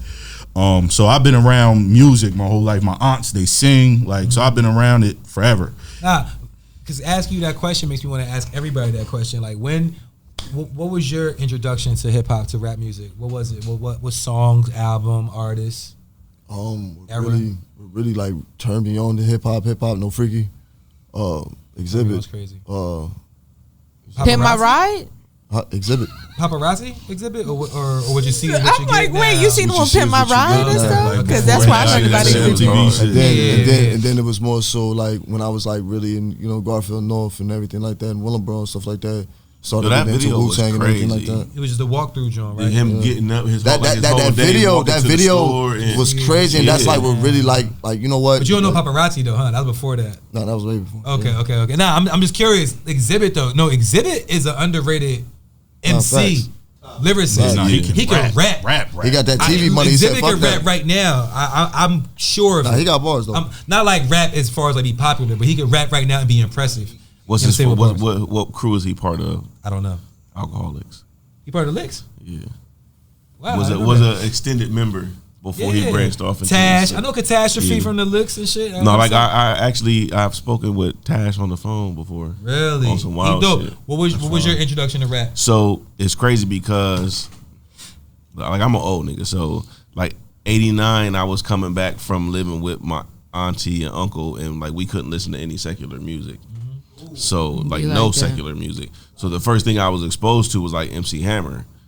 And then, but I have an older brother that's like 10 years old. So when he realized I was listening to MC Hammer, he was like, man, throw that shit away. And I said this before, it gave me the Sister Soldier tape and gave me Ice Cube tape. So that was like my real, I was like, oh yeah, fuck that MC Hammer shit. It was Check Yourself and all that shit? Yeah. Oh wow. So I was like, yo, fuck that MC Hammer shit. Like, then shortly after that was like, Doggy Style buying my first tape. Okay, so that was like 92, 93, like 91, 92, yeah, somewhere. 91, MC Hammer, like 91, 92. As a kid, I had to kind of live like a double life with music because like, I could, if somebody's playing the music and they got cursing in it and stuff, then it was all right, cool. But like, I couldn't get those albums. So like, Christmas time come around, I'm like, what you want? Like, what CDs you want? And I'm like, Will Smith, Millennium and shit like that. But then I'll go down the street to my bro crib and we listening to DMX, Jay-Z, whatever. So like I had to kind of like, and then when I was like early, preteen or whatever, that's when my mom was like, all right, I'll let you get a rap album with like cursing on it and stuff. And then the first album I ever got was Ghetto Fabulous. It's when they first dropped. 01. 01, right? 01, 02, yeah. So that was like the first I think purchase that, album. if I'm not mistaken, that album came out on 9/11 with Blueprint 1. Yeah, it did. So, 9/11, 01. That's crazy. I remember shit like that. Wow, yeah, Ghetto Fabulous, yeah. So, what's your introduction to rap music, hip hop? I'm gonna be honest. I feel like I've been surrounded by hip hop my whole life. So Kendrick Lamar was your first rapper you heard? No, I'm not that young, unfortunately, and stuff. But like growing up, my dad was a huge Nas fan. He, with the whole Jay-Z versus Nas shit. Like I grew up on Nas. Like my dad would turn off Jay-Z to turn on Nas, like, on some shit. And my mom was also a very big music person. That's why I love Luda so much. Like, my mom was more of a music that made you want to dance type shit. And she would always have the Fire Luda playlist, you feel me?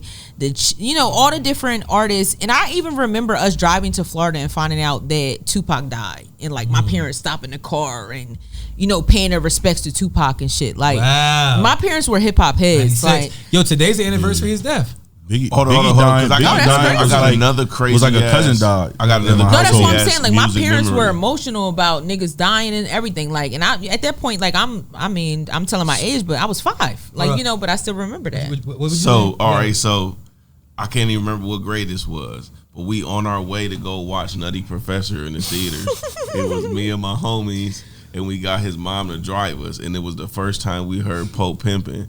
Bro, I'm talking about the Do or Die. Do or Die, but it blew our mind. Right. Twister, bro, because at first we thought it was Bone.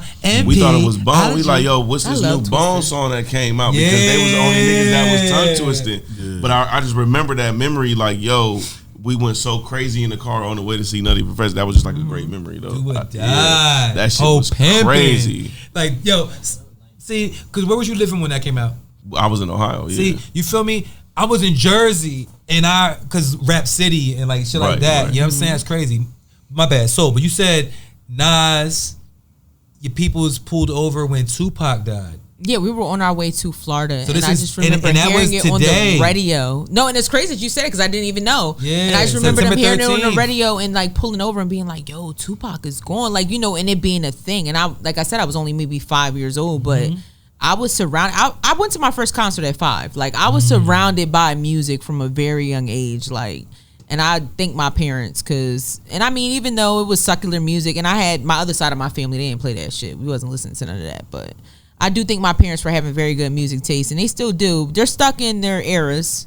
Like my mom still listens to Chingy and all that. Like she's stuck in the early 2000s. I love her because she don't like the new shit. Like she's like little kid. Like me and her argue about Nicki Minaj and Kim. She's like Kim fucking started this shit. Like me and her go back and forth all the time. Like she be going hard and she's like all this new shit is whack. Like we went to the Cat Williams comedy show and everybody was Migos. She's like, the only new niggas I know is Migos. This Migos? I'm like, nah, this is so-and-so. She's like, is this Migos? I'm like... They know it's Moneybagg Yo, mom. Yeah, like, she don't really fuck with none of this new shit. Like, but they're really big music heads, and we have a lot of... I've been having music debates in my house since I was a jit, like... Yo, but Tupac... So when Tupac died, y'all, Al, he come to the podcast and shit sometimes. Al mom picked us up from the movies, the mall, Burlington, you know what I'm saying? And told us in the car, like, yeah, like Tupac passed. So we knew he got shot, but Tupac got shot before. So it wasn't like we didn't think he was gonna die. And like for her to tell us that, and then when Biggie died, my stepdad, I was like in trouble, like grounded, like punishment. You feel me? I wasn't allowed to go out for something I did. I don't remember what I did, but I wasn't allowed to go out. But my brother and his friends, they went out to a party and they came home late as shit. And I was mad because I couldn't go to the party. You feel me? So they came home. And we all sleeping in the same room, like I'm saying, like when niggas on the floor, whatever. And my stepdad, he came in the room and was like, "Y'all boy bit the dust last night." Oh shit! Not y'all boy bit the dust. Not Biggie. Another one bites the dust. because you gotta understand, and this is what I've told on this show before, is that how like how a lot of people look at younger rap. And we're like, that shit is corny. No, yeah, just like how I'm saying how my mom is with Wayne and Nicki and all them. Like, because she's 50. So for her, it's like, so Biggie and them was her era. So, but I get what you mean. Yeah, like, the same shit. These they're like 10 years older than that. You know what I'm saying? So when they saw Biggie and them niggas coming out, it was like, that shit ain't like Rakim. Yeah, you know what I'm saying? That ain't Big Daddy Kane. My pops and my uncles and them, like, if a Rakim song come on, they be like, yo, everybody shut the fuck up. The R on. No, yeah, like, you gotta shit. really like pay homage to like. I want to hang with your people because what we have to realize as humans, it's a soundtrack to our lives. Like you get what I'm saying? Yes. We relate everything to a song, so it's like for them the most in the prime of their lives, these people were influential. So I feel like it always sticks with you. Just like we're probably going to be arguing with our kids about Wayne. Yes. They're gonna hear Wayne and be like, "What the fuck is this?" No, it's young people that's already starting. It's young people that's already starting to change. Like, Young their Yachty GOAT is somebody different. Oh, like, Young Yachty. Their GOAT Little is Yachty was. I call him Young Yachty. See, that's how you know I'm washed. Young Yachty. Little Yachty said he was like Biggie and Tupac. He was like, they're not goats. Like, he had an interview where he said they weren't goats because they're ignorant. They don't know anything about that music. That's why I had this. Like, I don't look at it that way. Like, I mean, they are ignorant to it, but I don't look at it as a negative. Like, that's just them. It's like when Lonzo Ball said some disrespectful shit about Nas or whatever. Like, he's a 19, 20-year-old kid. No, that's what I'm saying. California. Just like we're gonna be arguing with our kids. About that. Just like Bull from Drink Champs was arguing with Tony Ayo because he said Ice Cube is better than Biggie. Yeah. Like, some people, like, he's from a different area. I had full-on arguments with. I remember this distinctly. Like, in the barbershop, barbershop where we go down at. We in the barbershop having a whole argument with this nigga. Now, at the time, I might have been like, I don't know, 28 maybe. He probably was like 40 something, right? We arguing. He is telling me that LL Cool J is a better rapper than Jay-Z. I used to have arguments with my dad like that. But you gotta understand, like, LL was their Hove. Right. Like, that's what I'm saying. That was the soundtrack to his life. And then somebody else, it was like Hove is, when you doing your shit and got fly, they we put looking on. At LL like, man, that nigga did Headsprung. We don't care, but they Big like L, this. that's Big L. You're right. No, but when they put on their fly shit and went out, they were playing LL. They were playing Run DMC. You get what I'm saying? Just like y'all niggas might throw on y'all fly shit and throw on Jay-Z or throwing. What you throwing on? What you putting on? I ain't gonna lie, it just depends. But yeah, Nika Mirage. But listen, Nika Mirage. But I feel like that's still closed minded because I grew up on Snoop and E40 is my favorite rapper. But I'm not gonna put the niggas in the GOAT conversation. I'm gonna be honest though, we're different though, and it's like what Scoop always say: hip hop started with that generation. So for them, those are the pioneers. They don't want to hear shit. Like, your people wouldn't be here if it wasn't for our people. It's one of those type of conversations. Like, and they're not open minded. Like, that generation is just not open minded. Hold on, Truth with an F. Truth. What's up? So, you say you grew up on E40 and Snoop, but you won't say that they're your GOAT. I thought E40 was your GOAT, no? No, E40 is my favorite rapper.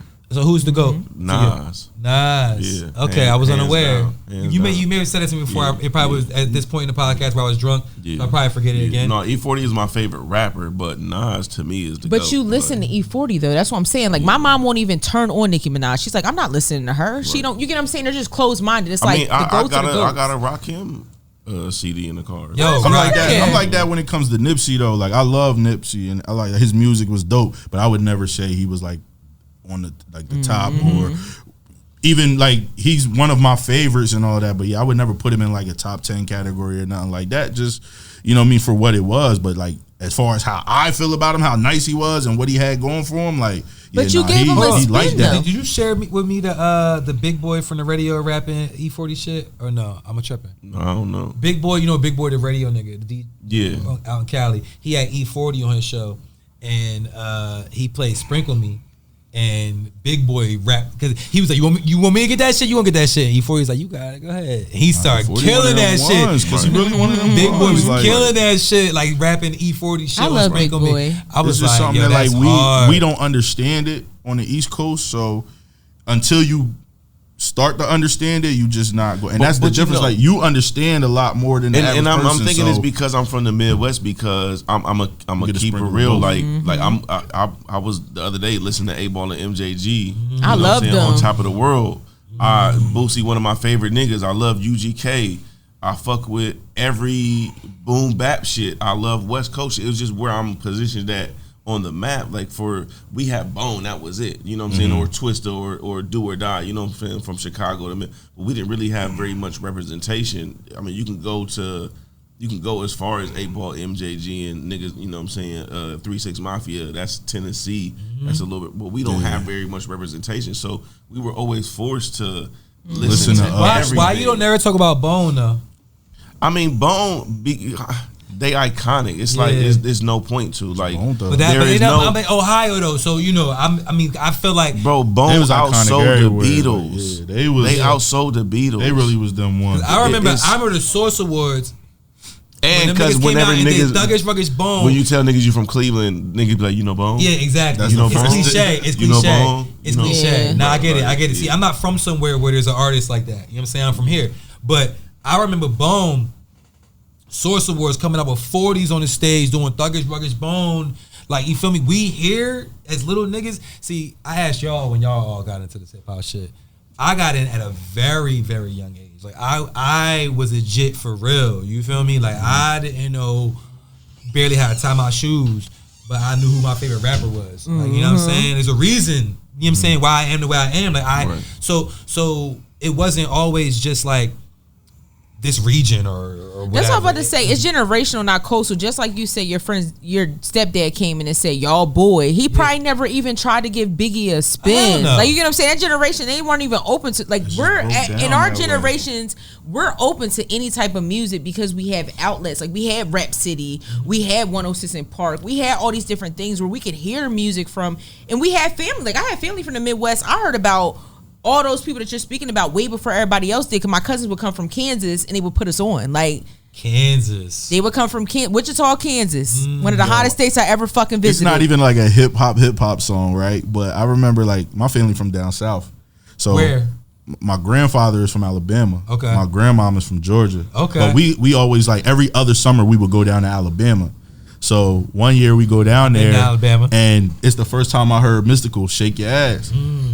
And I didn't even know what he was saying, like, but I came back to Jersey, like, yo, boy, Mystical got this song, like, You shake ain't know it that he fast. said. You ain't know Watch he said he yourself. came there with his dick in his But head. nah, so I just used to be like, I wouldn't even say like, show me And what that's you're working why- with. I would be like, somebody. Yo, So listen that was though. like, yo, what's That's this my mom's song? favorite rapper. A right year there, and a too. half later, it was like worldwide now. So then they like, and my boy was like, yo, bro, that's the song you used to sing a couple summers ago. Listen, Don't listen. get fucked It was up. crazy. Mystical can rap, but listen, Yes. I was just a Mystical the other day. I put on Wild shit. Everything they said about him is Hold true. on. That's all I'm gonna say. I was listening to I'll be putting Ari on the all shit. So I was listening to Ice Cream Man, Master P. And the nigga Mystical First started time I heard rapping. And the nigga Mystical was saying some wild shit. I said, why did we not hear this shit back then? Because you was saying some weird shit. No, that's why everything they said in them Nah, court cases, he did. Like, you don't start a song where I came in with my dick in my hand, be cool. Because The forever, fuck? for the longest, it was on the I'm radio. not So we being niggas be cool. saying with the mic in my hand. Wow. And then when you hear the album, Yeah. niggas like, with my dick in my hand. He said, and like, don't what the worry fuck about is how I'm y'all feeling, doing? because this is what I do. He said, don't be scared. Yeah, no, he was wild. He was telling niggas. Yo, He was let it telling be known, bitches. like, nah, but I'm coming yo, here Mystical, wilding. on some He hip had hop, some joints. on some hip hop shit, away from all the wild That was shit. my mom's on some song, hip hop too. shit, yo, he was blazing features. Yo, he The performed. motherfucker, It Ain't My Fault remix. Oh, yeah. That's When- another you know what I complex mean? style to where if you really sit and listen to the lyrics that he talking about, like, because I had a homie that at a time his favorite rappers was Jay-Z and Mystical, and we used to like that was a thing where we was from like deciphering what people are saying because we have Bone, we listen to E40, we listen to Mystical, so like really Do or listening die. and like you got Break it kudos down. if you broke down what a nigga was saying when he was rapping fast, if you really understood it. You got kudos for that where I'm from. You know what I'm saying? And Mystical was one of them cats that he was like, he was really saying some shit. And that's the difference between Logic and Eminem. I'll be trying to tell niggas. I'm about to say honorable mention to PD Pablo, because I feel like he picked up the torch when Mystical went to jail. He had a braided Right. bob P. though. Pablo got some- but shout G Willikers and Straight Venom. They got a record called PBP Papa that I've been Bear's listening Porridge. to. Yeah, Papa Bear's Porridge that I've been listening to like on repeat for the past like 3 days, longer than that. I'm trying to learn it. Period. Them verses is crazy, but it's fast rapping. It's fast It's, rapping. it's one of them joints where if you listen to it the first time, you're not going to catch all the bars. Yeah, You know what I'm saying? You're not going to catch all the bars. And I love shit like that. It feeds the rap nerd here. You feel me? Like, I got to hear it. I mean, it can't just be a bunch of like fast rap that it's not appealing to my other senses. Yeah, Like, you know yeah. what I'm saying? But it has that. So I'm like, all right, cool. I can listen to this and not pay attention. But then when I do pay attention, I'm like, oh, this nigga said, and oh. You know and what I'm I gonna mean? keep it real. That's why 40 is my favorite rapper because growing up with niggas that trapped and understand the intricacies of selling drugs, and then to hear a nigga rap, and then you hear some bars to where you like, I literally just watched a nigga do that, and it's not like a speculative dope man rap like Jay-Z. to where it's like real general. Like this nigga 40 talk about scraping the residue up off the edges and using CLR to clean the pot so that. So it's like, damn, I just watched a nigga do that the other day. Then he make you want to just crip walk while you listening to it. So so y'all saw Drake, the nigga rush the stage. Oh, when he like pushed the ball I didn't off watch a little bit and then walked him off and security snatched him. He still was. I literally just saw that today. No, but the Nah, he was nigga, so boy. Drake was performing. And He walked him right to the security and snatched him. Nigga got on the stage and walked over to Drake, and Drake initially just pushed the nigga like, nigga, and then, cause Drake pushed him, and he kind of looked around thinking that after he pushed him, that security was going to just yoke him. So he pushed him and looked around, and nobody yoked him. You know what I'm saying? So he was like, all right, let me save face because this nigga's not a threat. He pushed the nigga and the nigga didn't attack him. So Drake put his arm around the nigga and was like, yo, security, y'all ain't doing security? Like, what y'all doing? Like, you know what I'm saying? Eventually they came and got the nigga. But I seen the first 5 seconds and I thought it was like made up. Some fake shit? That shit crazy though. Like, I don't think it was made up. I just feel like people be bold, yo. Drake walks through the whole crowd on his way to the stage. I understand that, but he has 18 security guards around him. So for somebody to get on stage, for me, I just felt like maybe it was just a shock value moment, like something for the blogs. Because he do something like that every concert. You get what I'm saying? It's the bras, or it's him giving out a Birkin, or I just feel like every show he gave out a Birkin and a Chanel bag. He was like, "Who birthday is it?" He gave out a Chanel bag. He gave out a Birkin. I just feel like every show he gives to somebody too. Yeah, that's what I'm saying. Every show is a shock value, and for me, like after seeing every single show on my timeline with something crazy happening, when that happened, I was just like, maybe that was his, setup for the night. Like have a nigga jump on stage. I feel like dudes, like people randomly getting on stage at concerts is just like dudes jumping on the field at pro games and concert and stuff but like that. He said, we sit and watch Drake walk through the crowd with 18 security guards, and then like you said, even after he pushed him, nobody came up. Let's be real, it's fucking Drake and he has mad security. Like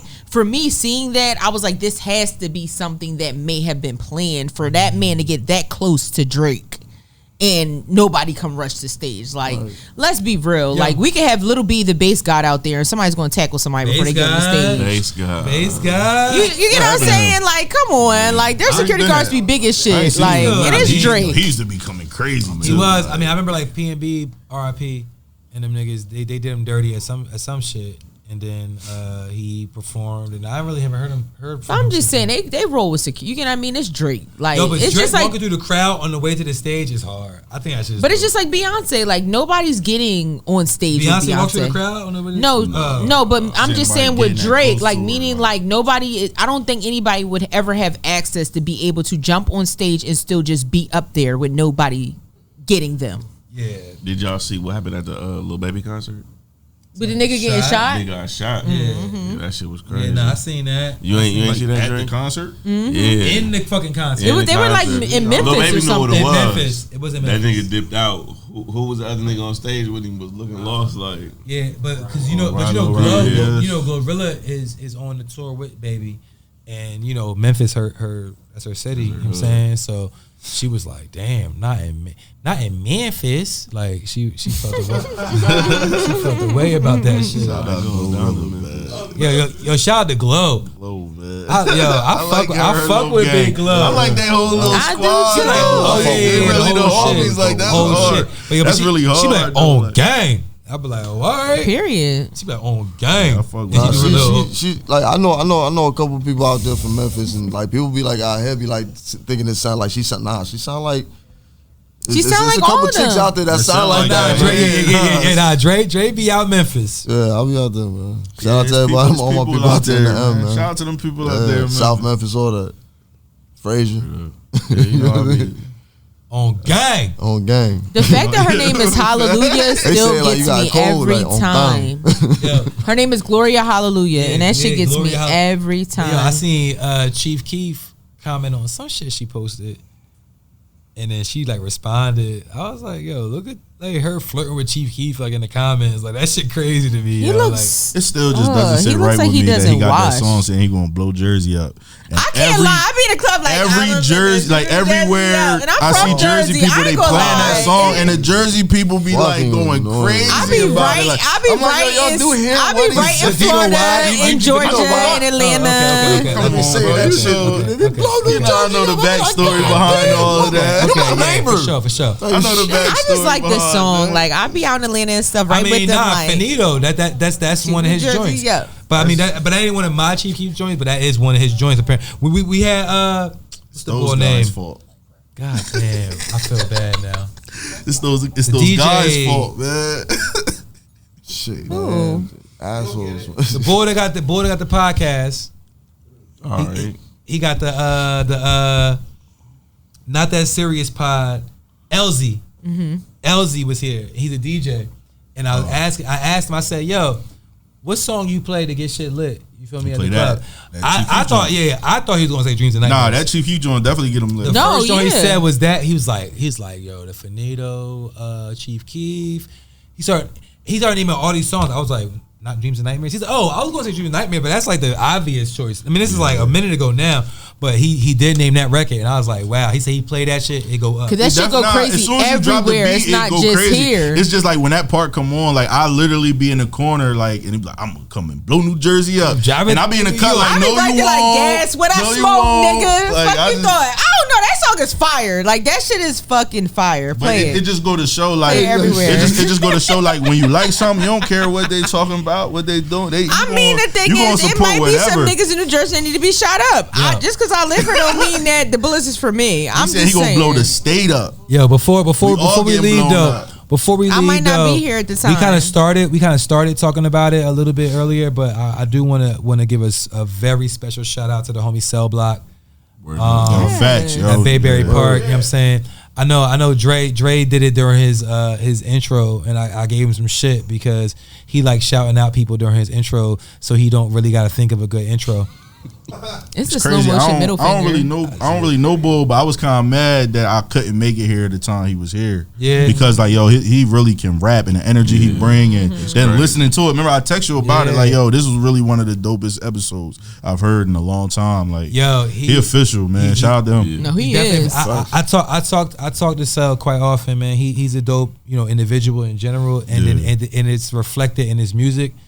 I'm happy that his album came out the way that it did, and it's getting the response. Did you see the visuals he dropped today? It's crazy. Yeah, fire. I did. I'm like, bro, you might as well just shoot a movie because this. Yeah, it's so crazy because I talk to him, but he don't be like, you know what I mean, as he should. He don't be telling me everything. So this shit happened. Mind you, I hit the nigga up like, yo, the album's fire. He was like, yeah, but I feel like now that I dropped that, like I should be working on new music. Like I feel like I need to be feeding the streets. I said, nigga, this shit gonna feed the streets for a little bit. Just calm the fuck down and just bask in it. I said, like, because it's so fire. Like there's gonna be niggas playing that album in 6 months. Like that album is fire, but somebody like him, he done listen to them songs a million times, so he feel like he need to get back in the studio. And I'm like, bro, basket, and that's the problem with motherfuckers like us. We feel like once you finish something, it's kind of like you finished it, now you on to the next thing, and it's like I told him just bask in your happiness right now. Like that shit gonna feed the streets for a minute. So you know what? Because he told me the same thing, right?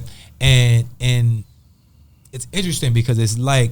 It's not exclusive to, or that feeling is not exclusive to dropping content or releasing content. It's like, like you be so excited about some shit.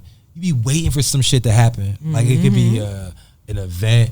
It could be like, I'm about to get this gift. Like, you know what I'm saying? Like you were excited about something. And then once it happens, it's like, it's not as exciting as all of, your preparation, all of the mentality you had to the next leading thing. up to it. So it's weird. I mean, that's like a thing with human emotion.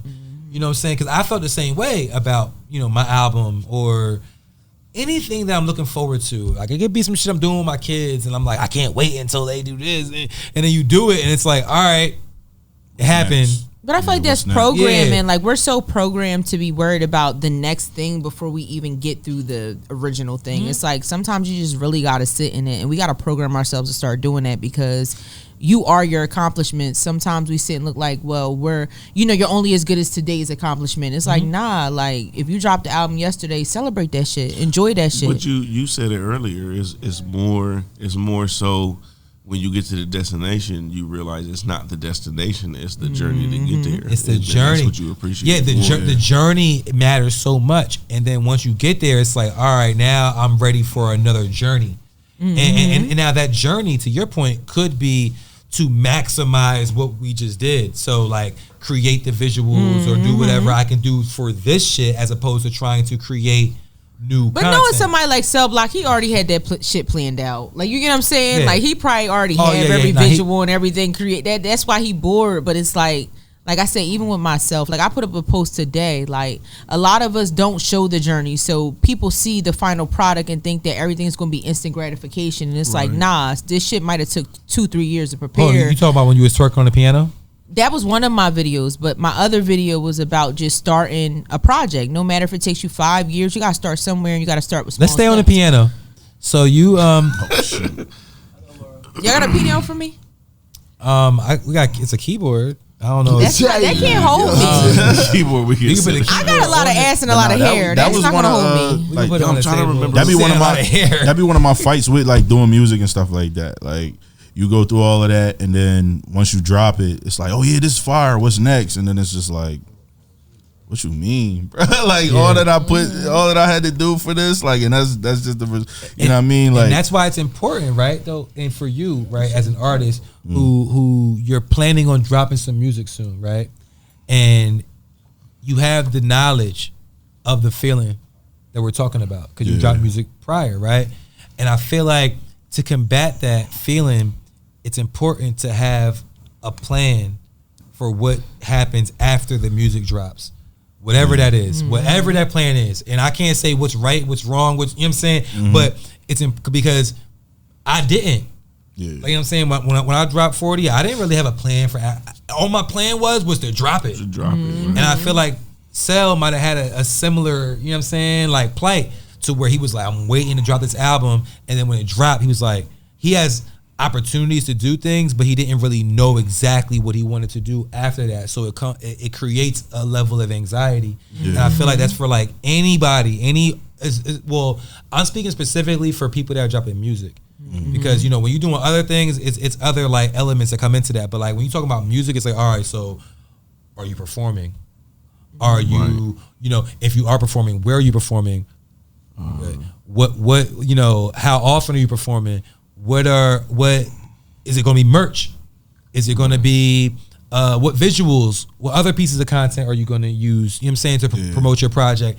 That stuff I feel like is very important if you want to prevent having that anxiety after it drops. Like, you know what I'm saying? So I'm telling you because I know, like, out of all of us, I mean, Dre drops a song like every two or 3 days. He been going crazy. That's wild, yo. Yeah, every 2 or 3 days. He definitely been going crazy. You know what I'm saying? But if you're talking about doing a project or something, you know, I think that's something you really want to think about because, and I'm preaching to myself as well. Like if and when I do any more, I think now I got a better grasp at it because it's a mixture of me working on things that I was working on before and then working on new things at the same time. So like the level of it dropping, like it's going to keep me busy for a while. Like trying to drop new videos, trying to drop content as far as promoting the pod, trying to drop like freestyle videos and stuff like that, and then getting these projects out. You doing freestyles? Like, but I'm, like, you know You're how nice. but I'm saying, you know how I be doing like take an industry beat and do some freestyle and then do like a video. So on shit look, too. it's like it's marketing. So it's like Kraft macaroni and cheese, right? So it's like powdered cheese. But listen, what I'm saying though. So the macaroni is big and the cheese is real small because that's how much you getting in the package. So what we don't realize as independent artists is that the music is real small and the business is real big. And so we focus so much on doing the music, and that's why you said, so you put it out and then you really don't know where to go from there because we don't understand the X's and O's to the big side of the business. Talking about releasing music, right? I want you to hold that thought. Hold that thought because we do got to wrap up because we losing light. And I do want to make sure that we add a song to our playlist. So every week on the Watch This podcast, we do add a song to our playlist. We have a playlist on Tidal. It's called the Watch This playlist. And every week we add a song. We do have a guest this week, JB. You know what I'm saying? You can add any song. It could be one of your songs. It doesn't have to be one of your songs. It could be a song, any song that you feel. So it's a. Don't laugh at me. It's an artist. Now, Syfe, is he from P-Town? Sonny Boy? Sonny Boy. He from P-Town. I know it's his brother, but like I ain't know if like do he still live here? Is what I mean. So I ain't know if he lived like somewhere else or something. Yeah, that's what I was thinking. But Sonny Boy. Yeah, so I don't know him, but my cuz and Landis is real close. So that's the boy brother. So boy Sonny Boy dropped a new project a couple weeks ago. S-O-S-U. SONNY. Okay. Boy, BOY. What's the name of the song? The song is I'm gonna do Cream. It's from the project Ballads of a Menace. Wait, not Ice Cream. Nah, it's Is it Sonny Boy all together, one word? no, it's like this. Wait, where's that? Oh, Son. Too much anything is possible. Oh, right there. Yeah. Okay.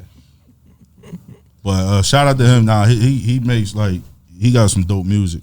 So Cream by Sonny Boy has been added to the Watch This playlist on Tidal. You can check out that playlist. You can download it. It's a great snapshot of our journey. Shout out to JB for being here. You know, 4 is up to the door shut. Appreciate y'all. Y'all know this the fam. Period. You know what I'm saying? Waiting for that project to drop. You know what I'm saying? Waiting for some new music from you. Yeah, man. New music coming. I talked to McFly about Pharaoh and Fleas 2. New freestyles coming. It's a lot. So You're a top tier artist, man. We want to see some work because we know that's just gonna be great. Appreciate it. I think you and Dre Artist should collab and do like a EP or something. But you know, who am I? And before we leave, those Soul Man gonna give us like 8 bars before we. That's what I'm talking about. Give us some spoken word. I'm not about to give y'all 8 bars of shit, but I did go to New York Fashion Week. So I would like to tell my story about that. Go ahead. So yeah, shout out to my homegirl Devin Milan. That's my business partner, my homegirl. Be on the lookout for Bel Air Dare, which is a new content series with her and multiple celebrity artists. I got to work on that set. I also ended up bartending. You say bartending lately. Listen, you gotta get in where you fit in. They were short staffed. I got behind the bar, and they took care of me. And that's what you do. You get in rooms and you do your biggest one. I twerked on the piano. I got to have a great conversation, like I said, with Mona Leo. It was a lot of people there. And we just had a great time on the production set. It's going to be a great series. I really want y'all to tap into it. It's just them playing. What's it called? What's the series called? It's called Bel Air Dare. Bel Air or Dare? Yes. So they're playing Truth or Dare, but in order to, when you fuck up, you drink. We drink. They drink in Bel Air. Drive the boat with the Bel Air, or you gotta watch. You gotta watch. You feel me? And there was a lot of celebrity appearances. It was a lot of good vibes. So just shout out to Devin Milan. I just want to give my sister a shout out because she's doing big shit, and we not done. Shout out No Magic Entertainment, man. They plugged in with Bel Air and all that too. Boy from up north who make these hats. Period. I got a dinner one. Y'all rich. All right, man. Shout out to all y'all, man. Shout out to Dre. So since Soul didn't give us 8 bars, Dre Artist said he gonna give us 12 bars. Fuck out of here, man. Y'all could just take Jay's freestyle from the Twerktoven freestyle. Nah, the twerk freestyle was crazy. Watch this.